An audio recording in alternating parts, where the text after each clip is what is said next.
Thanks, Goose. Action stations! All hands on deck! Hoist the mainsail! What about the poop deck, Darren? Scrub it, Bajo, because it's time to join the wavy navy in World of Warships!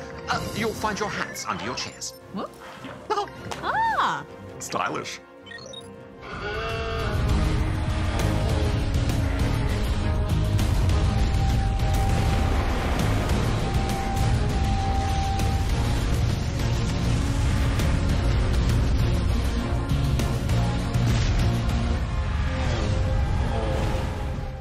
World of Warships is the new free-to-play game from Wargaming, the same company that brought us World of Warplanes and World of Tanks.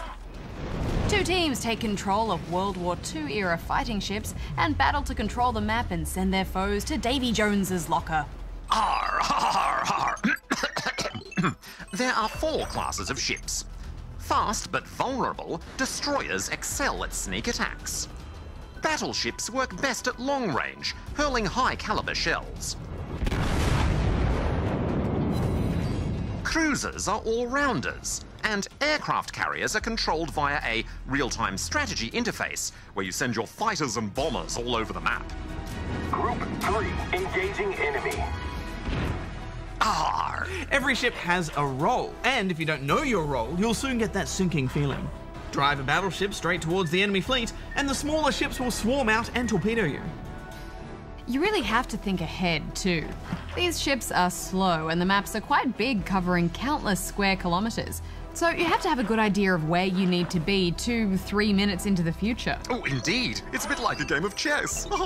The ships you control are all accurately modelled on vessels from the first half of the 20th century. Without the guided missiles of today, these warships had to belt each other with their guns, which were tremendous cannons firing shells up to 46 centimeters in diameter. Such destructive power! Okay, Darren. But of course, using these cannons means you need to be able to see your enemy to hit them, as islands will often block the arc of your shells. And your turrets can only turn so far. So to get all your big guns pointing at a foe, you must face them side on. Which means offering up the biggest possible target to your enemy's guns, and that's a big danger. You'll also need to lead your shots, which means aiming at the point where you think your enemy is going to move into. Which also means a lot of trial and error. Arr. But when you line up that perfect shot... There she blows! Arr! Arr! Affirmative! Arr! Enemy battleship sunk. We've sunk an enemy aircraft carrier. Enemy destroyer foundered. You can tell that a lot of love has gone into World of Warships. Both the ocean maps and the ships have been rendered in such detail. It conveys a convincing illusion of scale, too. You really feel the weight of the thousands of tons of metal at your command. I loved the atmosphere built up by the music and sound effects. The wail of sirens, the reassuring clunk that shells make when they load. There are also quite a few subtle improvements on Wargaming's earlier titles. For example, they've finally implemented bots, and that's a good thing. Affirmative. You never have to wait too long for a game. If the matchmaking software can't find enough human players in the queue, it will spawn enough bots to ensure that both teams are evenly matched. Yeah, this game is easy to get into, but there's also quite a lot of depth here. All the dozens of ships in the game have different gunnery ranges, armor thicknesses, turning radii. So many options. The biggest flaw, if you can call it that, is the free-to-play model. It's not pay to win, but if you don't spend real money on premium time, then unlocking and upgrading all of your ships the regular way is going to suck all of your free time into a vortex. I agree, Hex. And if you want to start collecting the ships you unlock, then you need to buy port slots with real money. I mean doubloons! And there are plenty of ships to collect.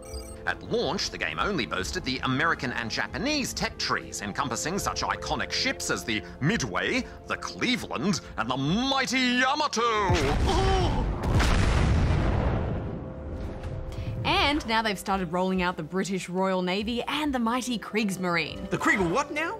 The Kriegsmarine was the German Navy during World War II, Bajo. Ah, well, wrapping up, this does have that annoying free-to-play premium model, but it is a free game and it's about as good as free-to-play gaming gets, so I'm giving it 4 rubber chickens. You can just about feel the history radiating off the screen, can't you? I really enjoyed this, guys. I'm giving it 3.5 out of 5 rubber chickens. Say, Bajo, why do seagulls fly over the sea? Because if they flew over the bay, they'd be bagels. Now I'm hungry. Oh, well, now it's time for you two to fly off to the R spawn point desk. Oh, Will there be bagels there? maybe. Negative.